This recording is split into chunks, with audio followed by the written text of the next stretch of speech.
Saya sangat sedih sekali, bahkan saya ironis, saya nggak tahu ini fakta atau enggak. Kalau kita sering membuka medsos misalnya, anak SMA ditanya perkalian aja nggak bisa, ditanya pengetahuan umum ibu kota provinsi aja nggak bisa. Ini fakta atau tidak gitu loh? Itu sangat mengerikan. Itu fakta bukan? Itu fakta bukan. Memang kalau perkalian itu mereka apa ya? Sangat luar biasa benar. Ini yang Bapak Ibu sebagai pendidik ya, sebagai pengajar menjadi concern kita bersama. Kami di Perpnas tentunya juga ingin memperkuat koordinasi kami dengan Kementerian Pendidikan Dasar dan Menengah, bagaimana agar dampak yang ditimbulkan dari teknologi ini bisa kita eliminir. Bapak Ibu yang saya hormati, tentunya saya tidak bisa memberikan secara detail semua dukungan yang telah ada, tetapi intinya bahwa Perpusnas sudah memberikan pancing dan umpan, MPK, gedung, motor putar keliling, Pocadi, titik baca, itu adalah umpan kita. Selanjutnya adalah tugas dari teman-teman semuanya untuk bisa mengoptimalkan apa yang telah kami berikan, dengan tentunya mendorong masyarakat untuk bisa menggunakan itu sehingga memberikan kemanfaatan yang lebih banyak kepada mereka. Bapak Ibu yang saya hormati, akhirnya bimbingan tes kelulusan di Magetan ini bukan sekedar pelatihan menulis biasa, melainkan sebagai bagian integral dan dari strategi meningkatkan literasi daerah. Dan program ini mengapa penting? Yang pertama karena bisa meningkatkan kualitas literasi masyarakat. Saya sampaikan sebelumnya bahwa salah satu indikatornya adalah setelah kita sukses dengan TKM yang tinggi, apa yang dilakukan? Mereka harus bisa menulis juga. Kelanjutan dari membaca adalah menulis. Kemudian yang kedua tentunya berkaitan dengan mendorong lahirnya konten lokal berkualitas. Sebenarnya ide dari gagasan untuk memasukkan salah satu kepenulisan berbasis budaya lokal adalah adopsi dari kegiatan yang pernah saya inisiasi dari tahun 2020, namanya Inkubator Literasi Pustaka Nasional. Magetan pun pernah pelaksanaan itu, ya Mas Romianto.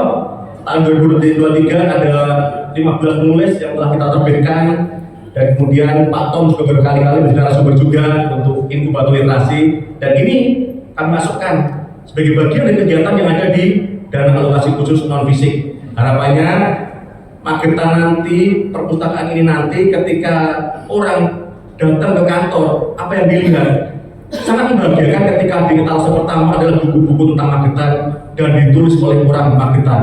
Ini sangat luar biasa. Tepuk tangan untuk Magetan. Bapak Ibu yang saya hormati, sebagai penutup, akhirnya bahwa upaya membangun literasi adalah investasi jangka panjang bagi kemajuan daerah dan bangsa. Saya sangat terinspirasi oleh ungkapan Bupati Magetan sebelumnya, Pak Suprawoto, karena berkali-kali kita terlibat dalam diskusi, dalam forum dengan beliau. Beliau mengatakan bahwa Magetan mungkin sulit mendatangkan banyak profesor atau ahli ke sini, tetapi melalui perpustakaan dan buku-buku yang hebat, ilmu para ahli tersebut bisa dihadirkan untuk masyarakat Magetan. Ini saya ambil waktu kegiatan di malam hari online. Saya ingat waktu itu beliau nggak bisa hadir. Ini yang menurut saya menjadikan semangat kita. Kita mungkin nggak tahu siapa orang-orang terkenal, tapi dengan buku, dengan medium buku, kita bisa tahu banyak tentang orang-orang tersebut.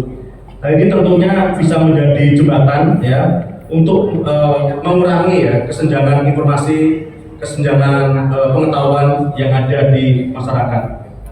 Dengan menulis, generasi Magetan bisa menyebarkan ide dan kreativitasnya ke seluruh penjuru. Saya mengajak seluruh elemen di Magetan untuk terus bersatu padu dalam gerakan literasi. Tadi Pak Kadin sudah sampaikan bahwa secara regulasi Magetan menjadi satu tokoh yang telah memiliki regulasi terkait gerakan literasi Magetan. Itu luar biasa.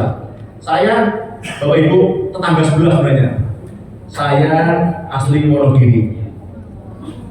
Tetapi saya iri hati dengan apa yang disampaikan oleh Magetan ini. Saya berkali-kali berdiskusi dengan Bapak Bupati waktu itu untuk tolong segera dibentuk nomenklatur perpustakaannya. Dari tahun 2016 itu sudah saya pamerkan gedung-gedung hasil DAK 2019, 2020, 2021, baru di 2023 mereka bisa mengebolkan apa yang saya sampaikan. Akhirnya ada dinas kearsipan dan perpustakaan. Dan kalau lihat gedungnya akan jauh sekali. Mungkin ada teman-teman yang pernah ke dinas Pustanogiri, jauh sekali. Saya sebagai orang daerah sudah berupaya keras untuk mendorong agar memiliki dinas perpustakaan dan juga nanti dapat menikmati, memanfaatkan intervensi-intervensi baik dalam bentuk bantuan maupun dengan alokasi khusus.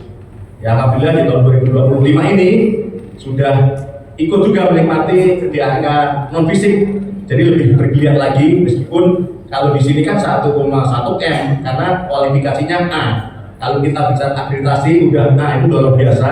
Nah, tolong diperhatikan ini, diteruskan, jangan sampai nanti turun lagi di kemudian hari.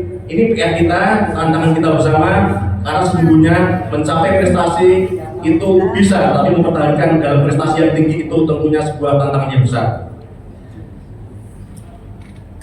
Harapan kami juga bagi para pegiat komunitas, kita lanjutkan program-program yang ada, ya, semangat literasian, kerelawanan, tolong kita jaga, kita pelihara. Karena salah satu yang terberat adalah menjaga konsistensi dari semangat kita. Saya sering ke daerah, sering berkunjung ke taman baca masyarakat, ke Pustaka Bergerak Indonesia. Kelemahan mereka adalah dari sisi organisatorisnya. Ya, karena apa? Ketika pimpinannya pindah, tidak ada kelanjutannya. Dan kita harap semua pegiat literasi komunitas yang ada di Magetan ini bisa melakukan alih, ya. Artinya mempersiapkan rencana-rencana besarnya untuk bisa melanjutkan ketika Bapak Ibu semuanya sudah ada di sana. Kemudian kepada para putra bimtek kelulusan, ini saatnya kita mengambil peran, ya. Kita bisa mengasah kemampuan dengan menulis baik-baiknya, menyuarakan ide-ide brilian kita, berpikir kritis, merespon tantangan, menjawab apa yang ada di sekitar kita.